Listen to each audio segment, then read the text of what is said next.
নমস্কার বন্ধু, স্বাগত জানাই তোমাদের নিজস্ব চ্যানেল D&Dতে।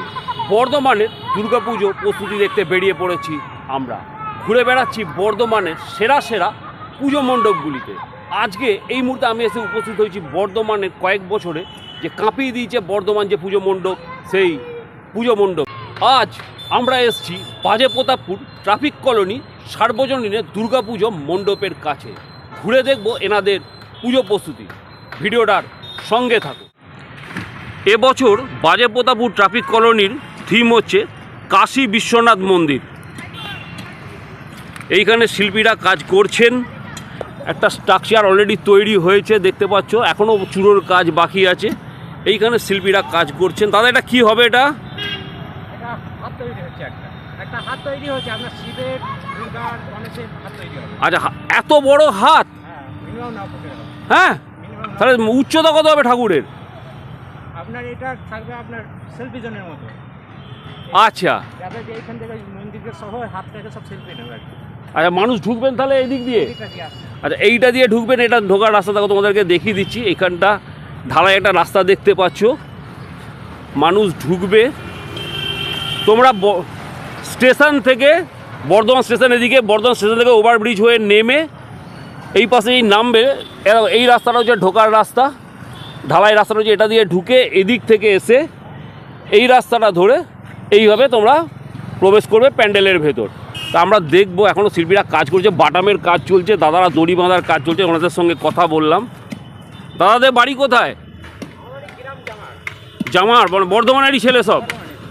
আচ্ছা, তা আমরা আচ্ছা আচ্ছা তবে এইখানেও খুঁটি পোতার কাজ চলছে। এইখানে এক শিল্পী বাটামের কাজ করছেন। আর এইখানটা দেখো পদ্ম ফুটে রয়েছে। পুরো দমে প্রস্তুতির কাজ চলছে। এখন শুধু বাটামের কাজ, এখনও কাপড় এখনও পর্যন্ত পড়েনি। আর এখানে কিছু প্রপস পড়ে রয়েছে তোমার, এইগুলোই মন্দিরের চূড়োতে লাগবে। ওইদিকে কিছু সোলার কাজ হয়েছে বা কলকার কাজ হয়েছে। এখানেও দুজন শিল্পী কাজ করছেন। এখন ফ্রেমেরই কাজ চলছে। যা দেখে যা মনে হচ্ছে 60-65 ফুট উঁচু তো হবেই প্যান্ডেল। তবে ক্লাবের সদস্যদের কাছ থেকে কথা বলে নেবো, যে জানবো কতটা বড় এনাদের প্যান্ডেল হচ্ছে।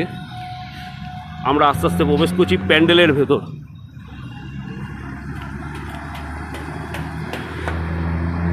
একটা ওপেন স্পেস, এইটা দিয়ে ঢুকতে হবে। এখানে তৈরি হচ্ছে তোমার, দেখো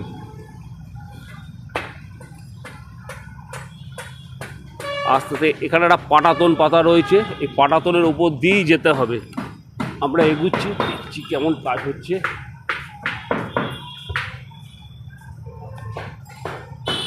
শুধু বাঁশ বাঁধা হয়েছে। আর এখানে শাটারিংয়ের কাজ, পেরেক টেরেক পড়ে রয়েছে সব। খুব সাবধানে আসতে হচ্ছে। তো ওইখানে একটা প্ল্যান একদম কাশী বিশ্বনাথের ধাঁচি তৈরি করা হচ্ছে। এই প্যান্ডেলটা যখন কমপ্লিট হয়ে যাবে না, তখন কিন্তু বর্ধমান একটা অন্যতম আকর্ষণীয় মণ্ডপ হয়ে উঠবে এই পূজা মণ্ডপ। এখানে দেখছো শিল্পীরা কাজ করছেন। এখানেও আর এক শিল্পী রয়েছে। ওইখানে দেখো আরেকজন শিল্পী বসে রয়েছে। সব এখন ফ্রেমের কাজ চলছে।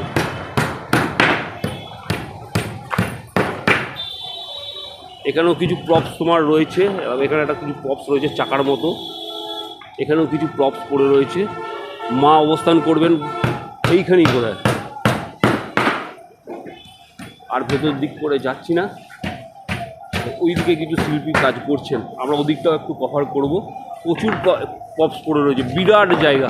একদম তোরণের কিছুটা অংশ যেন এখান থেকে দেখা যাচ্ছে পড়ে রয়েছে। আমরা ওদিকটা দিয়ে যাব। এইখানে দেখো কিছু প্রপস পড়ে রয়েছে। এখানে তৈরি করা, এগুলো বাতিল অংশ, আর এগুলো কিছু কিছু সাজানো হয়েছে। লোহার রডের সাথে কাপড় দিয়ে, তার সঙ্গে এরকম কলকার কাজ, এরকম কলকার কাজ এখানে পড়ে রয়েছে। এখানে কিছু পিলারের অংশ কিছু হবে পড়ে রয়েছে। এইখানেও তোমার পড়ে রয়েছে কাজ, বান্ডিল অবস্থায় পড়ে রয়েছে। বৃষ্টির জন্য এবছর এনাদের কাজ বোধহয় একটু থমকে গেছে। অপূর্ব কলকার কাজ। আমরা ঢুকছি, এখানে দেখো বিভিন্ন কলকার শিল্পীরা বসে রয়েছেন ওপর পর্যন্ত তোমার। আর দেখো কলকার কাজ, এইখানে শিল্পীরা কাজ করছেন দেখতে পাচ্ছেন। কতজন শিল্পী রয়েছে দেখো, 3, 3, 6 আর 3, 9, 10 জন শিল্পী আপাতত এখন কাজ করছেন। প্রচণ্ড পরিশ্রমেরই কাজ এই কাজগুলো। প্রথমে আঁকা হচ্ছে, তারপর সেই আঁকার ওপর কাটা হচ্ছে। এখানে এক ভাই কাটছেন, এইখানে আর এক ভাই বসে রয়েছে, যে বিভিন্ন কেটে বিভিন্ন রকম ডিজাইন দিচ্ছে। এরকম এই জিনিসটাই দাঁড়াবে, ভাই যে কাজটা করছেন সেটা ঠিক এই জিনিসটাই দাঁড়াবে। ওইখানে আর একটা শিল্পী বড় একটা কলকার কাজ হচ্ছে, ওখানে আরও দুজনা রয়েছেন।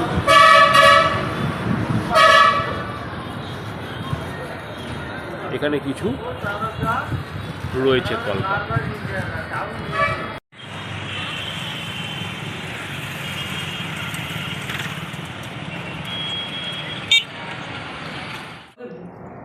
পুজোর থিম এবছর আমাদের ট্রাফিক কলোনি বারোয়ারি আমাদের এই বছর 102তম পড়লো। এই 102তম বর্ষে আমাদের থিম হচ্ছে কাশী বিশ্বনাথ ধাম, যেটা একদম আমাদের মহাদেবের 12 জ্যোতির্লিঙ্গের একটা যে জ্যোতির্লিঙ্গ, সেই বিশ্বনাথ ধাম এবারে হচ্ছে। এবং আমরা প্রতিবার ট্রাফিক কলোনি বারোয়ারির বৈশিষ্ট্যই যেটা, যে পুরো অরিজিনাল ব্যাপারটা, যে আমরা যে প্যান্ডেলই আমরা করে এসেছি গত 4-5 বছর ধরে, কেদারনাথ বলুন, বৃন্দাবন ধাম বলুন, রামেশ্বরম বলুন, দ্বারকা বলুন, এবছর কাশী বিশ্বনাথ, আমরা প্রতিবারে যেটা করি, মানুষকে একদম ঢুকেই মানুষ বুঝতে পারে যে আমি ওই মানে যে প্যান্ডেলটা আমরা যার আদলে করছি, যে জায়গার আদলে করছি, তারা ভাবে যে আমরা ঠিক এখানে চলে এসেছি। তো ঠিক আমাদের এই বছরের টার্গেট হচ্ছে কাশী বিশ্বনাথ, এবং মানুষ প্রথম থেকে যখন ঢুকবে প্যান্ডেলে, মানুষ বিশ্বাস করতে বাধ্য হবে যে তারা কাশী বিশ্বনাথ চলে এসেছে। প্যান্ডেলটা কত ফুট উঁচু? দেখে তো মনে হলো 60-65 ফুট হবে। এইবারে প্যান্ডেলটা আমাদের যেটা হচ্ছে, আগেরবারে দ্বারকা হয়েছিল 115 ফুট।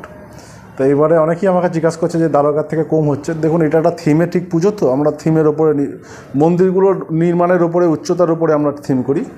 লম্বাটা এবছর আমাদের হচ্ছে 135 ফুট লম্বা, মানে সরাসরি আমাদের এবারে যে মণ্ডপ হচ্ছে কাশী বিশ্বনাথ, তার প্রস্থটা হচ্ছে লম্বাটা 135 ফুট, দৈর্ঘ্যটা হচ্ছে প্রায় 75 থেকে 80 ফুট, একদম ঘেরার মধ্যে। যেটা নতুন করে কাশী বিশ্বনাথ, যেটা আপনারা গিয়ে দেখবেন যে পুরোটা একদম করিডোরের মধ্যে মন্দিরটা আছে। আমাদেরও সেভাবেই হচ্ছে, চারিদিকে করিডোর হচ্ছে, মাঝে মন্দির, এবং একটা মাঝে যেখানে বাবা মহাদেব থাকবে, সেটা হচ্ছে 80 ফুট, যেটাই মা দুর্গা পার্বতী রূপে থাকছে, সেটা থাকছে 75 ফুট, আর মাঝে যেটা টম আছে দেখবেন একটা, ওটা 65 ফুট। মণ্ডপ নির্মাণ করছেন কি? মণ্ডপটা আমাদের বরাবরই আমাদের দাস ডেকোরেটার্স করেন, উনি অ্যাসেম্বল করেন সব জায়গা থেকে, এবং আমাদের শিল্পীরা সব অধিকাংশই বর্ধমানের, এবং আসে আপনার পূর্ব মেদিনীপুরের একদম উড়িষ্যা বর্ডার থেকে আসে। এই থিমের চিন্তা ভাবনা কার? থিমের পরিকল্পনা করেছেন কারা? প্রতিবার এটা আমিই করি ব্যক্তিগত। আচ্ছা, কনগ্রেচুলেশন। প্রতি বছরই তুমি বর্ধমানকে খুব ভালো ভালো উপহার দাও, বর্ধমান বাসীও মুগ্ধ হয়ে যায় তোমাদের পুজো দেখে। দেখুন, আমরা একটা কথা আপনারা হয়তো জানেন বা শুনেছেন, আমরা পুজোটা একটা টিমের মধ্যে করি, টিম ওয়ার্ক। ওখানে পাশেই আমার সেক্রেটারি আছে চিত্তরঞ্জন দাস, উনি বসে আছেন এখানে, ঠিক আছে। তো চিত্তুদা এবং আমরা সবাই মিলে আলোচনা করি আমাদের যারা ভবানী প্রসাদ গুপ্ত আছে ট্রেজারার, সকলে মিলেই আমরা উদ্যোগ নিয়ে এটা চিন্তাভাবনা করি। এবং আমাদের যে থিমটা, আমরা দেখুন কেমন ভাবছি গত 5 বছর ধরে, যে আমাদের এলাকাটা ব্যাকওয়ার্ড এলাকা। আমি প্রথম আমার এলাকার জন্য ভাবি, একটা ব্যাকওয়ার্ড এলাকা, এবং এখানকার মানুষরা খুব সহজেই কোনো ধামে যেতে পারে না। আবার অনেক বয়স্ক মানুষ আছে যারা পৌঁছাতে পারে না, ঠিক আছে। সে দ্বারকা বলুন, কেদারনাথ বলুন, বৃন্দাবন বলুন, রামেশ্বরম বলুন, অনেক খরচাবহুল। সেই জিনিসটাকে আমরা এখানে তুলে ধরছি আমার এলাকার মানুষদের জন্য। প্রথম তাদের ভালো লাগছে বলে তো বর্ধমানবাসী আরও বেশি ভালো লেগে যাচ্ছে। এবং যে মণ্ডপটা আমরা করব বলে ঠিক করি, যে মন্দিরটা আমরা করব বলে ঠিক করি, তার আদলে যেটা হবে ঠিক করি, সেটা কিন্তু আমার ফুল টিম আগে গিয়ে দেখে আসে। চিত্তুদার নেতৃত্বেই যায়, চিত্তুদা নিজে যায়, আমাদের সেক্রেটারি যিনি, উনি যায়, ভবানী প্রসাদ গুপ্ত আমাদের যে ট্রেজারার সে যায়, আমাদের শিল্পীরা যায়, যারা প্যান্ডেল, লাইট, মাইক, ডেকোরেটরের লোক আছে, তারা সকলে মিলে প্রত্যেকটা মন্দির আগে আমরা পর্যবেক্ষণ করি, পাই টু পাই, সব পর্যবেক্ষণ করে কিভাবে স্ট্রাকচার হয়েছে, কিভাবে নকশা করা আছে, কোথায় ঠাকুর বসানো আছে, একদম A to Z দেখে এসে তারপর কাজ শুরু হয়। ঠিক আছে, তো হ্যাঁ, এবং গবেষণাও করি আমরা, গবেষণা, ঠিক আছে, যে কোনো জিনিস করতে গেলে সেটাকে নিয়ে পড়াশোনা করতে হয়, আমরা সেটা করি এবং আমি নিজেও করি সেটা নিয়ে। তো আমাদের কাশী বিশ্বনাথের যেটা অঙ্গ আছে দেখবেন আপনারা গেলে, যে 4টে ঠাকুরকে টপকে আপনাকে বাবা মহাদেব পাবেন, তারপরে আপনি মা দুর্গা পার্বতী পাবেন, ওখানেও আছে। তা আমরাও সেটা এখানে করার চেষ্টা করছি সেভাবেই। প্রথমে আমাদের যিনি যুবরাজ আছেন কাশী বিশ্বনাথের গণেশ ঠাকুর, তার একটা নাম আছে, তিনি প্রথমে থাকবেন, কাল ভৈরব থাকবেন, এরকম করে করে পার্ট বাই পার্ট গিয়ে তারপর বাবা মহাদেব, তারপরে মা পার্বতী, এভাবে আপনারা দর্শনটা পাবেন। এবং সবথেকে বেশি আকর্ষণীয় এবারে হতে চলেছে, আমাদের যে পুজো মণ্ডপের মধ্যেই আমাদের একটা বাঁধানো পুকুর আছে, ওই বাঁধানো পুকুরের জল আমরা মারতে শুরু করেছি, পুরোটাই গঙ্গা জলে ভর্তি হবে, পুরোটাই। ইতিমধ্যে আমরা 30-40 ট্যাঙ্ক, আমাদের এস্টিমেট আছে 30-40 ট্যাঙ্ক ট্রাক্টরে করে জল নিয়ে এসে ভরবোটা, এবং ওটা কাটোয়া থেকে আনবো, কাটোয়া না ধাত্রীগ্রাম, দুটোর মধ্যে একটা জায়গায় আমরা ঠিক করেছি। ঠিক আছে, তো আমরা ওই জলটা এনে আমাদের যে নমঘাট আছে, বেনারসে যে নমঘাট দেখবেন এই হাত জোর করে, হ্যাঁ, ওইটাও হচ্ছে আমাদের এখানে।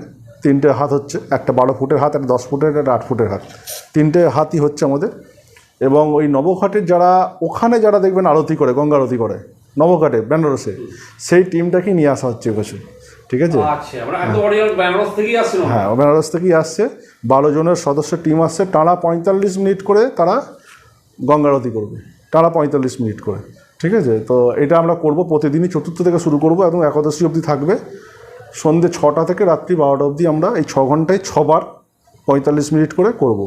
ঠিক আছে, এবং বেনারসের ওনারাই যারা আসছেন, যে পুরোহিতরা আসছেন পুজোটা করবে বলে, গঙ্গা আরতিটা করবে বলে, তারা সমগ্র সামগ্রী ওখান থেকেই নিয়ে আসছে।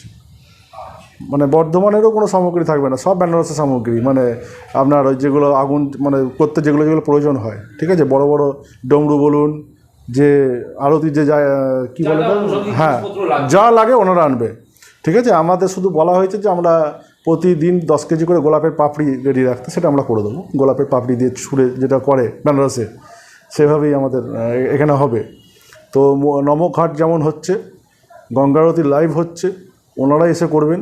এবং ঠাকুরের আমরা কি বলবো, যেটা বেনারসে যেটা অরিজিনাল যেভাবে সাজানো আছে জিনিসটা, নমঘাট সাজানোভাবে হোক, মন্দির যেভাবে ডেকোরেশন করা আছে, যেখানে যেখানে আনুষঙ্গিক ঠাকুররা আছে, দেবতারা বসে রয়েছেন, ঠিক সেভাবে সেম টু সেম এখানেও হচ্ছে। আপনাদের মূর্তিকে নির্মাণ করছেন, মা দুর্গার মূর্তিকে, মা দুর্গার মূর্তি আমাদের কৃষ্ণনগর থেকে হয়, কাজল পাল করেন। এটা বরাবরই একটা রীতি বলতে পারেন।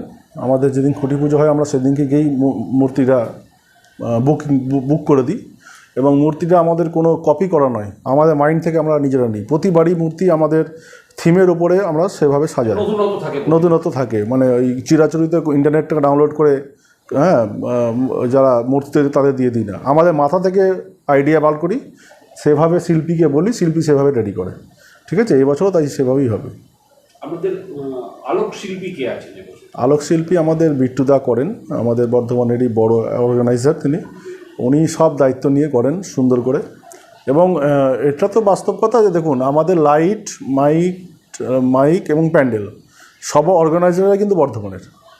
বর্ধমানবাসী যে পারে, আমি প্রথম দিক থেকেই তো আমি বর্ধমানবাসীর ওপর, মানে বর্ধমান যে পারে কলকাতার মতো পুজো করতে, সেটা আমার ফার্স্ট টার্গেট ছিল, এবং সেটা আমরা করতে পেরেছি। আজকে কলকাতার মানুষ এসেও বলে যে এটা কলকাতার লেভেলে পুজো, এটা তো অনেক ইউটিউবাররাও স্বীকার করে, আপনিও জানবেন। এবছর বাজেট কত? এবছর বাজেট আমাদের প্রায় 25 লাখ টাকার মতো বাজেট, আমরা সেভাবেই প্রস্তুতি নিয়ে করছি ব্যাপারটা। আপনাদের উদ্বোধনটা কবে? আমাদের উদ্বোধন হচ্ছে চতুর্থীর দিন, আমাদের চিরাচরিতভাবে উদ্বোধন চতুর্থী দিনই হয়। আমাদের এমপি সাহেব, এমএলএ সাহেব সবাই থাকবে, তাদের উপস্থিতিতে এবারে উদ্বোধনটা হচ্ছে। আপনাদের লোকেশনটা যদি একটু জানিয়ে দেন। আমাদের লোকেশনটা হচ্ছে, আপনি বর্ধমান স্টেশনের 8 নম্বর প্ল্যাটফর্ম থেকে যদি নামেন, নেমেই ডান দিকে। আর যদি আপনারা কাটোয়া, কালনা থেকে যেখান থেকেই বাসা করে যদি আসেন, যেটা বর্ধমান স্টেশনের যেটা স্টপেজ, সেই স্টপেজের গাড়ি আমাদের এই পুজোটা, মানে ফ্লাইওভার থেকে নেমেই ডান দিকে। আপনারা যদি ফ্লাইওভারে চাপেন, আপনারা আমাদের প্যান্ডেল দেখতে পাবেন, একদম ফ্লাইওভার থেকে, যেটা ফ্লাইওভার শেষ আর পুজো শুরু। পুজোর 4 দিন কোনো সাংস্কৃতিক অনুষ্ঠান বা সোশ্যাল ওয়ার্ক থাকবে?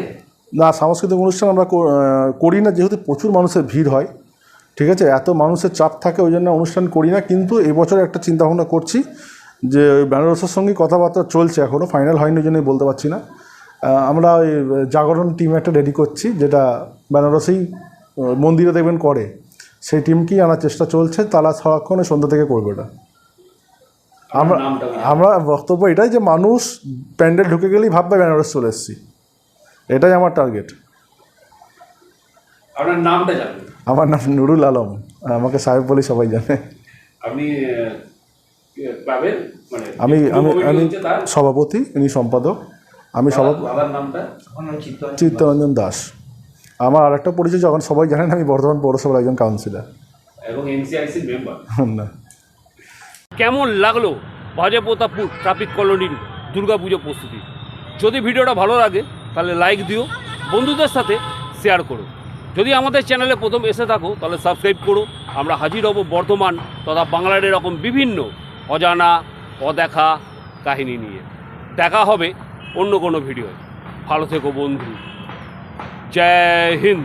লাইক